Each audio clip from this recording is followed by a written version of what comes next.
I used to look at my favourite photographers' work and honestly thought that they just produced masterpieces anywhere and everywhere they went every single week, and it must be their sheer skill that meant they were constantly creating their best work, and therefore a skill gap must be the reason I don't create my best work every time I step outside. Of course, skill is extremely important, that's pretty obvious, but the longer I do this, the more I like to think photography is actually a bit like playing the lottery, only with probably much better odds, and it doesn't make you rich when you win.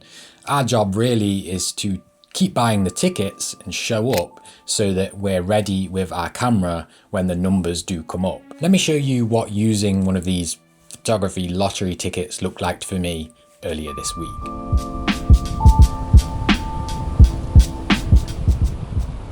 I only had 2 days to shoot this week, and one of those days was forecast to be torrential downpour, so I picked the other, which is what you're seeing here. It was grey, cloudy, etc. But I took that over the downpour day, so chucked a dart at the map and drove to the coast. This is me playing one of my photography lottery tickets for the week. Will it result in good photos? Who knows, based on the conditions? Possibly not, but I'm playing my ticket anyway, because without that, I simply have zero chance of taking any good photos this week. Where's my ticket gone? Here she is. Is that going to be backwards on the camera? I'm not really sure. If doing photography for myself, like the personal work that I do, happened to be my full-time job and I had all the free time in the world to do it, no family or work commitments, then technically I could cash in one of these tickets every single week and plan my photo days or outings around the stuff that actually make it much more easier to get keeper shots on a regular basis. These are the things like the time of day, golden hour, perhaps in the fog. No wind or rain unless maybe I wanted it to be windy for bigger ocean waves. But you see where I'm coming from. These are the variables that can increase our odds of taking portfolio worthy images. And even with all of that taken into account, I could go to the right place at the right time with the right conditions, with the perfect subject for all of those variables, and I could still very much likely come away with rubbish, okay, or slightly decent photos from that particular outing. So we can of course all increase our chances of coming away with portfolio ready images or stuff we consider to be up there with our best work.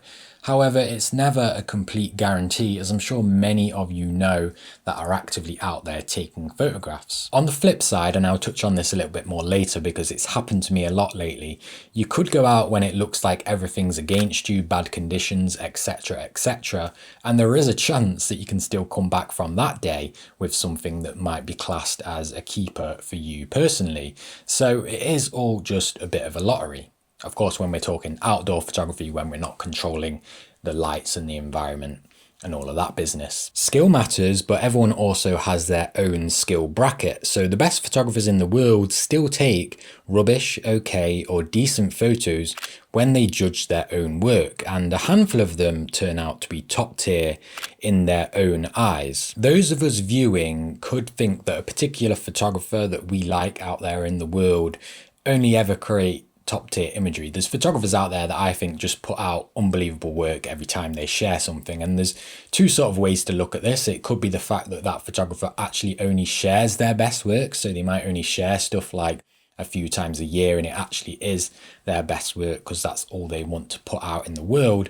Or it could be that to the photographer they're sharing everything, and some of them are just okay or good, some of them may be keepers, but for whatever reason that photographer's work speaks to us in a certain way, or a certain image has a certain feeling to it that we still feel makes it a top tier image. We often look at our favorite photographer's work sort of with rose tinted glasses, and we just love everything they do because we love their style and their work anyway. A good example of this would be that my friend Jimmy said this was one of my best photos last year, but to me it's actually just, well, okay. And I'm totally fine with putting the good and the bad and the ugly photos out into the world in my videos, but you know, to somebody as a viewer, they might have been like, oh, that's a top tier image, you got an absolute portfolio keeper on that day, and the photographer actually thinks, not really sure, like, it's okay, it's not really for me.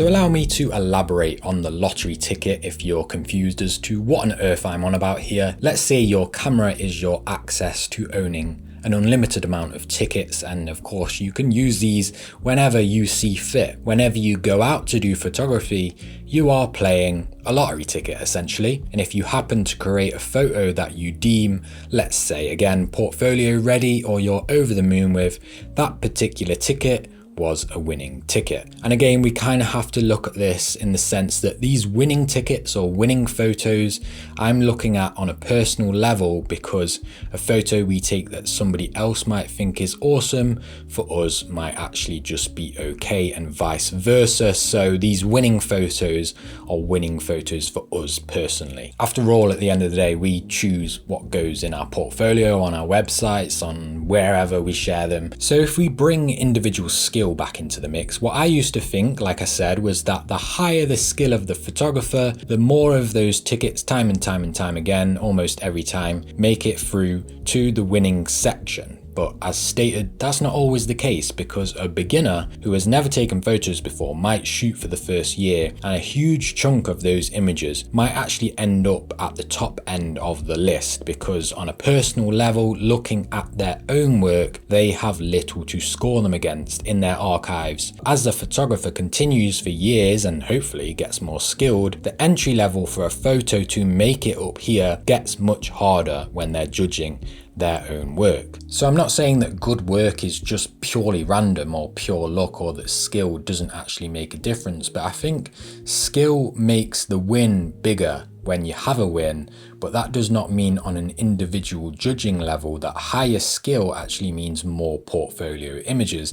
If anything, I would say the higher skilled the photographer, for them personally, the less portfolio images they're taking a year, because like I said, the barrier to entry of this area of the scale is much harsher. And of course, if you never play any tickets and you never go out and try, well, you just own a camera, I guess.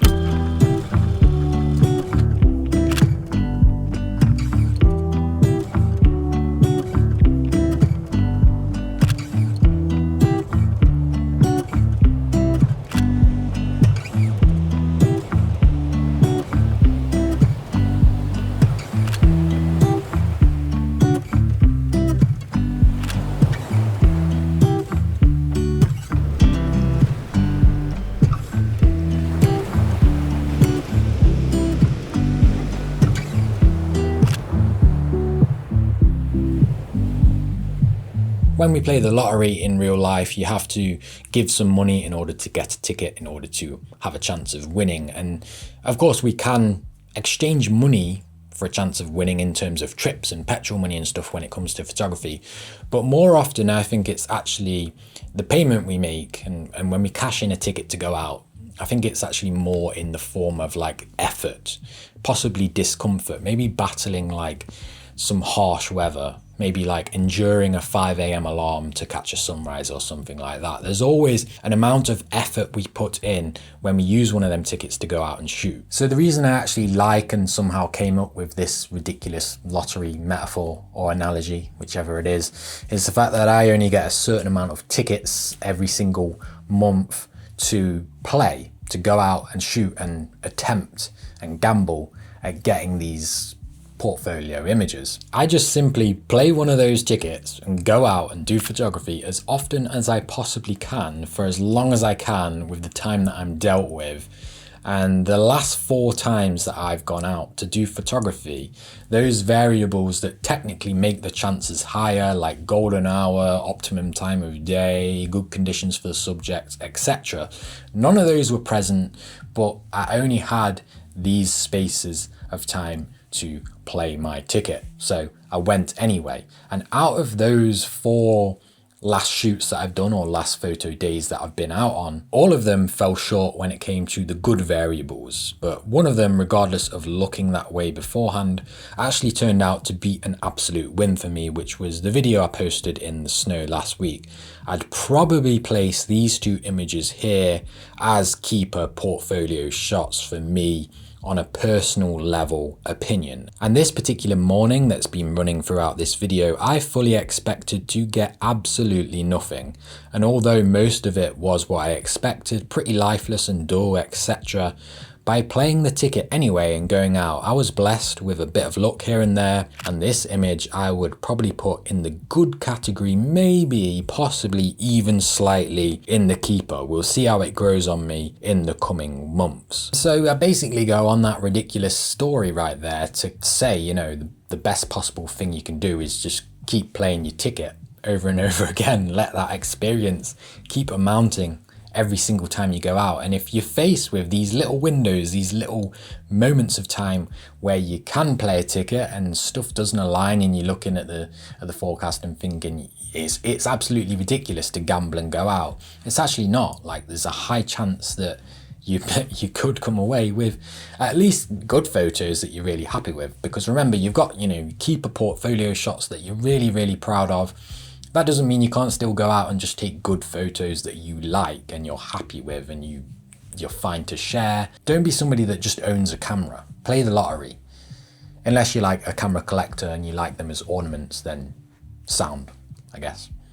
Thanks so much for watching. I hope you enjoyed. I hope it wasn't too silly. I'll see you in the next video. My iMac's turned off.